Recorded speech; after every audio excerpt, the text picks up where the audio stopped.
রহমতুল্লাহি ওয়া বারাকাতুহু। সুধী দর্শক, আমাদের তৃতীয় বিশ্বের দেশগুলো খুবই একটা বিপদের ভিতরে থাকে। কারণ যে পরাশক্তিগুলো আছে সেই পরাশক্তিগুলোর কথা মতো না চললে তারা বিভিন্ন ধরনের নিষেধাজ্ঞা জারি করে। যেমন আমেরিকার প্রধান অস্ত্র আছে মানবাধিকার এবং গণতন্ত্র। পৃথিবীর যে দেশের সাথে তাদের সম্পর্ক ভালো থাকে না সেই সব দেশে তারা মানবাধিকার ইস্যু নিয়ে আসে, এবং পৃথিবীর যে দেশের সাথে তাদের সম্পর্ক ভালো থাকে না সেখানে তারা একটা অভিযোগ দায়ের করে, সেটা হচ্ছে গণতন্ত্র নাই দেশে, এবং গণতন্ত্র আর মানবাধিকার নিয়ে তারা এই কথাগুলো ধরে। যেমন মধ্যপ্রাচ্যের দেশগুলোতে সৌদি আরব, কাতার, দুবাই, আরব আমিরাত, জর্দান, এই দেশগুলোতে কিন্তু কোনো গণতন্ত্র নাই, সেখানে কিন্তু রাজতন্ত্র শাসিত সরকার। এই রাজতন্ত্র শাসিত সরকার, সেটা নিয়ে তারা কিন্তু কোনো উচ্চবাচ্য করে না, তারা কোনো কথা বলে না, সেখানে গণতন্ত্র বা মানবাধিকার নিয়ে তারা কোনো কথা বলে না। যেমন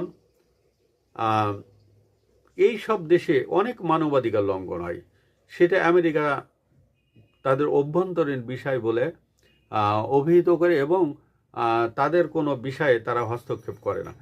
কিন্তু আমাদের মতন যে দরিদ্র রাষ্ট্রগুলো আছে, তৃতীয় বিশ্বের যে দেশগুলো আছে, এখানে মানবাধিকার এবং আইনের শাসনের কথা তারা বলে, এবং গণতন্ত্র নাই এটাই বলে।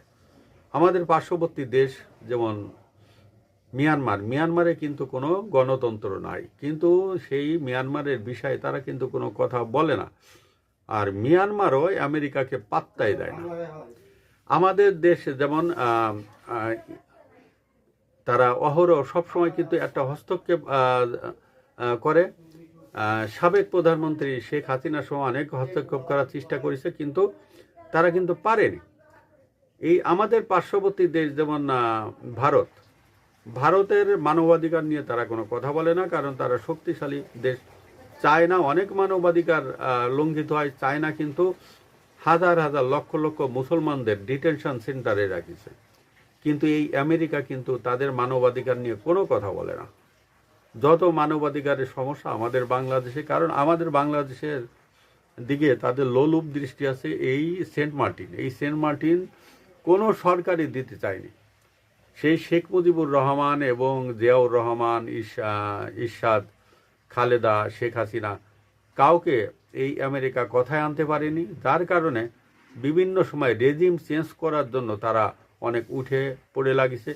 এই মিয়ানমারের দিকে তাদের দৃষ্টি বহু আগে থেকে।